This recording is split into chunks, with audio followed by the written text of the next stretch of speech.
ನಾನು 2023ರಲ್ಲಿ ಎಕ್ವಿಟಾಸ್ ಎಂಬ ಫೈನಾನ್ಸ್ನಲ್ಲಿ 2,70,000 ಸಾಲ ಪಡೆದಿದ್ದು. ಅದಕ್ಕಾಗಿ 19 ತಿಂಗಳು ಡ್ಯೂ ಇದೆ ಅಂತೇಳಿ 19 ತಿಂಗಳು ಕಂತು ಕಟ್ಟಿದ್ದು. 9 ತಿಂಗಳು ಡ್ಯೂದ ಗುಂಡಲಪೇಟೆ ಶಾಖೆಗೆ ಟ್ರಾನ್ಸ್ಫರ್ ಮಾಡ್ಕೊಂಡು 69,000ನ ಇವರು ನೋಟಿಸ್ ಕಳಿಸಿದ್ರು, ಒಂದು ನೋಟಿಸ್ ಕಳಿಸಿಲ್ಲ. ಅಂಥದ್ರಲ್ಲಿ ನೆನ್ನೆ ಬಂದ್ಬಿಟ್ಟು ನಮ್ಮ ಮನೇಲಿ ನಮ್ಮ ಮಿಸ್ಸಸ್ಸು ನಮ್ಮ ತಾಯಿಯವರೆಲ್ಲ ಕೂಲಿಗೆ ಹೋಗಿದ್ರು. ನಾನು ಕೂಲಿ ಕೆಲಸ ಮಾಡ್ತಿದ್ದೆ ಮೈಸೂರಲ್ಲಿ. ಏಕಾಏಕಿ ಬಂದಿವರು ಸೀಜ್ ಮಾಡಿಬಿಟ್ಟು ಮತ್ತೆ ಬಂದೆಲ್ಲ ಕೇಳಿದಾಗ ಬೆಳಿಗ್ಗೆ ಆಗೋದೇ ಇಲ್ಲ ಅಂತೆಲ್ಲ ಹೇಳಿ ಈಗ ನಮ್ಮ ಕುಟುಂಬ ಬೀದಿಗೆ ಬಂದಿದೆ ಸರ್. ಇದೇ ಥರ ಆದರೆ ನಾನು ಎಲ್ಲೋಗಿ ಬದುಕೋದು? ಇದಕ್ಕೆ ಸ್ವಲ್ಪ ಅವಕಾಶ ಮಾಡಿ ನನಗೆ ಕಾನೂನು ಪ್ರಕಾರವಾಗಿ ನನಗೆ ನ್ಯಾಯ ಕೊಡಿಸ್ಬೇಕಂತ ಕೇಳ್ಕೊಳ್ತೀನಿ. ನಾನು ಏನಪ್ಪ ಅಂದರೆ ಕಂದೇಗಾಲ ಗ್ರಾಮದ ಚಿನ್ನಸ್ವಾಮಿನವರು 2023ರಲ್ಲಿ ಸಾಲ ತಗೊಂಡಿದ್ದಾರೆ. ಇಕ್ವಿಡ್ ಫೈನಾನ್ಷಿಯಲಲ್ಲಿ ಸಾಲ ತಗೊಂಡು ಈಗಾಗಲೇ ಅವರು ಹಲವಾರು ಕಂತು ಕಟ್ಟಿದ್ದಾರೆ. ಇನ್ನೂ ಕೆಲವು ಕಂತು ಉಳಿಕೆ ಇದೆ. ಅದು ಸಂಬಂಧಪಟ್ಟಾಗ ಕೂಡ ಅವರು ನಾವು ಕಟ್ತೀವಿ ಅಂತ ಕೂಡ ಸಂಬಂಧಪಟ್ಟ ದಂಡಾಧಿಕಾರಿ ತಹಸೀಲ್ದಾರ್ ಹತ್ರ ಕೂಡ ಮಾತಾಡಿದರು. ಆದರೂ ಕೂಡ ಏಕಾಏಕಿ ಯಾವುದೇ ನೋಟಿಸ್ಗಳನ್ನ ಕೂಡ ಮಾಡದೆ ಈ ಫೈನಾನ್ಷಿಯಲ್ ಏನು ಮೈಕ್ರೋ ಫೈನಾನ್ಷಿಯಲ್ ಹುಡ್ತ್ಕೊಂಡಿವೆ ಇವತ್ತು ಬಂದು ಅವ್ರ ಮನೇನ ನಿನ್ನೆ ಸೀಜ್ ಮಾಡಿ, ಅಟ್ಲೀಸ್ಟ್ ಅವ್ರ ಮನೆಯವರು ಯಾರೂ ಇಲ್ಲ, ಎಲ್ಲ ಕೂಲಿಗೆ ಹೋಗಿದ್ದಾರೆ. ಮನೆಯನ್ನು ಸೀಜ್ ಮಾಡಿದ್ದಾರೆ. ಸೀಜ್ ಮಾಡಿ ಬೀಗ ಹಾಕಿ ಹೋಗಿದ್ದಾರೆ.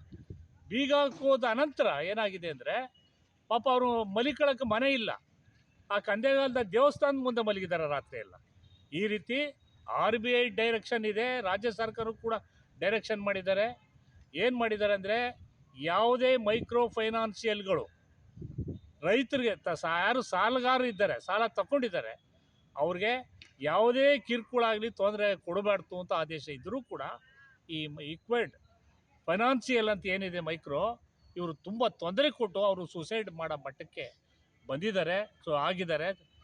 ಇಂಥ ಪರಿಸ್ಥಿತಿಯಲ್ಲಿ ಇಷ್ಟೆಲ್ಲ ಇದು ಒಂದೇ ಅಲ್ಲ, ಇಡೀ ಕರ್ನಾಟಕದ ಆದ್ಯಂತ ಮೈಕ್ರೋ ಫೈನಾನ್ಷಿಯಲ್ಗಳು ತೊಂದರೆ ಕೊಟ್ಟು ಇವತ್ತು ಸುಮಾರು 63 ಕೇಸ್ಗಳು ಕರ್ನಾಟಕದಲ್ಲಿ ರಿಜಿಸ್ಟ್ರೇಷನ್ ಆಗಿದೆ. ಇದು ನಮಗೆ ಬಂದಿರೋ ಗಮನಕ್ಕೆ. ಇನ್ನು ನಮ್ಮ ಸಂಘಟನೆ ಗಮನಕ್ಕೆ ಇನ್ನೂ ಎಷ್ಟೋ ಬಂದಿಲ್ಲ. ಆ ನಿಟ್ಟಿನಲ್ಲಿ ಇದು ಏನು ಇವತ್ತು ನಿನ್ನೆ ಸೀಜ್ ಮಾಡಿದ್ದಾರೆ, ಸೀಜ್ ಮಾಡಿರೋರು ಮತ್ತು ಅಲ್ಲಿ ಯಾರ್ಯಾರು ಬಂದಿದ್ರು ಪೊಲೀಸು, ಅವ್ರ ಮೇಲೆಲ್ಲ ಕ್ರಮ ತಕ್ಕಬೇಕು ಅಂತ ನಾವು ಈ ಮೂಲಕ ಆಗ್ರಹ ಮಾಡ್ತಾಯಿದ್ದೀವಿ. ಈಗ ಏನು ಕಂದೇಗಾಲ ಅಂತಕ್ಕಂಥ ಗ್ರಾಮದಲ್ಲಿ ಚಿನ್ನಸ್ವಾಮಿ ಅಂತಕ್ಕಂಥ ವ್ಯಕ್ತಿ ವಿಕ್ಟ್ಯಾಕ್ಸ್ ಅಂತ ಫೈನಾನ್ಸ್ ನಂಜನಗೂಡು ಈ ಫೈನಾನ್ಸಲ್ಲಿ ಸಾಲ ಪಡೆದಿದ್ದು, ಗೃಹ ಸಾಲ ಪಡ್ಕೊಂಡಿರ್ತಕ್ಕಂಥ ವ್ಯಕ್ತಿ ಸುಮಾರು 19 ಕಂತುಗಳ EMIಗಳಲ್ಲಿ ಎಲ್ಲ ಕ್ಲಿಯರ್ ಮಾಡ್ಕೊಂಡಿದ್ದಾರೆ. ಆ ಕ್ಲಿಯರ್ ಮಾಡ್ಕೊಂಡಿರೋ ಕಂತಲ್ಲಿ 9 ಕಂತುಗಳನ್ನ ಡ್ಯೂ ಇದೆ ಅಂತೇಳಿ ಅವರ ಏನು ಮಿಸ್ಸಸ್ ಇದ್ದಾರೆ ಅವರು ಕೂಡ ಗುಂಡ್ಲುಪೇಟೆ ಒಂದು ವಿಕೆಟೆಕ್ಸ್ ಒಂದು ಸಂಘದಲ್ಲಿ ಗುಂಪು ಸಾಲ ಅಂತೇಳಿ ತಗೊಂಡು ಪಡ್ಕೊಂಡಿದ್ದಾರೆ.